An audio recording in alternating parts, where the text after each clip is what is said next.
We are back at 5:41 on this Monday. In today's Money Talk, the early bird catches the worm and the early holiday shopper catches the best deals. 1 in 7 Americans has already started their holiday shopping, believe it or not, and for good reason. They can save time, money, and stress. Financial professional Mark Goldstein from Safe Money Alliance is here with ways to make the most of holiday shopping before Halloween. Now, thank you for being here this morning. It's an honor. Thank you. Most people don't think of starting 2.5 months early, right? No, I know. But there are benefits to this, correct? A lot of advantages. You can save a lot of money, reduce the stress, avoid the crowds, and on average, people that start early save about $250. $250 versus the people that wait till the end. But if you follow my 5-step plan, right, you can do significantly better than that. Okay, well, let's start by going over this plan. Let's get started on that.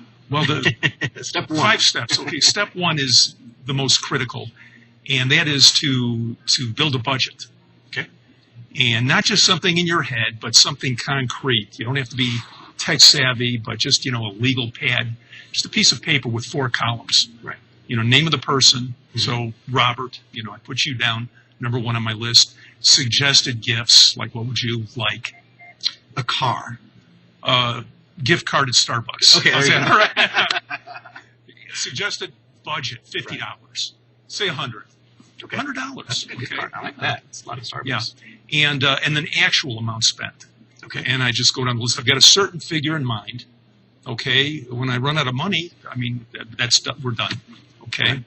Or I can go back and, just readjust the numbers. But basically, it's, have a budget, build a budget, and take it with you when you're shopping. I see. You need to know your boundaries, right? You need to know where you can, how much you can spend, and where if you cut here, you can add some there, and vice versa. Because when you go out shopping, you get caught up in the, the frenzy, the enthusiasm, and the budget. The budget, it's out the door, and then, creates problems later on. Okay. Number 2, prioritize your spending. Right. So, it's interesting. There's even a term for it. It's called self-gifting. Do you know what that is? It sounds good. No, I don't know. No, it's not that good. No, it's not good. It's like the one person that should not be on your list is your worksheet. You go out, is you. You go out to shop and you end up buying yourself. That's not good. There's a word for it. I think it's greed. Right. But and we're all guilty. That's one way to put you over budget, but too. It'll destroy everything. So you do not belong on the list. I mean, if the budget has to be, adhered to, if you don't have a lot of wiggle room, get yourself off the list.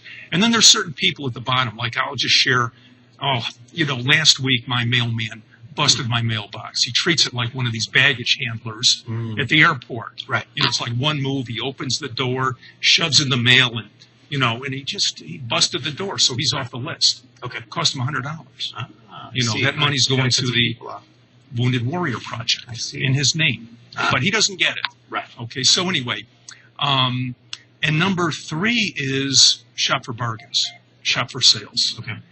And, if you start real early, you have time to do that. Oh, you do. Right. You do. And then, of course, there's 2 dates you should circle in your calendar. It's Black Friday and Cyber Monday. Okay. The day after Thanksgiving. Now it's the day of Thanksgiving. Right. Retailers are moving it earlier. Up, but typically it's the Friday after Thanksgiving. You save a lot of money, and then the general merchandise. And then the following Monday, Cyber Monday, you can save a lot of money online, electronics primarily. Right. But suppose you started early and you made your purchases, and you see that you could have done much better if you waited till Black Friday or Cyber Monday. Right. A lot of these retailers, Robert, they have 90-day refund policies. Okay. So keep your receipts. You can go back if you find a better deal. And also, a lot of these retailers will match your best price. So give them the right of first refusal. There you go. Okay. Right. And then last one, number 5. I thought we're number 4. Number 4. Okay, let's get to number 4. Do we have time? Number 4 is to find the money. Okay. Show me the money. Find the funds. Right. Let's say that it's, right now there's 11 weeks left until Christmas. So let's say you want to get everything done in 10 weeks and a week early. And you have $500, but you've got a list that calls for $1,500 in spending, or you haven't started. Your budget is $1,000. You got 10 weeks left. Just divide the 1,000 by 10 weeks. You can, if you're an online banker, you can set up a special account, a Christmas fund. and automatically transfer money from checking to your Christmas account savings fund every week. You don't even notice it. You don't even notice it. Right. And by the time Christmas rolls around, or before Christmas, you've got the funds. You don't have to go into debt. Absolutely. Number 5 is to track your expenses. Okay. So you're shopping. You've got your worksheet with you. Right. Maybe you did a little self-gifting and you went overboard. Maybe I got you that card, so the Starbucks gift card, right? And I'm way over budget. I'm $1,000 in the hole. Right. Well, don't let that happen. You can't let that happen. I mean, there's as hard as it is. I know, but think about it this way, and this is a trap people fall into. You're not going to put $1,000 on credit cards, okay? Something comes up, a home repair, a car repair, and you're making minimum payments of $40, right, at 18% interest.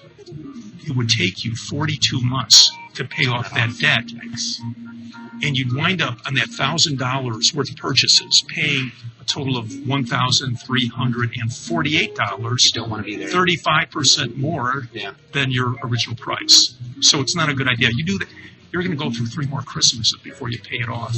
Thanks. That's not a place to be. All right. We'll talk to you more in the next hour, but really the thing here, key is plan. Plan ahead. Plan ahead and get an early start. That's how you get. All right. So thanks for being here this morning. We'll talk to you next hour. You got it. Thank you. We'll be back after the break. Stay with us.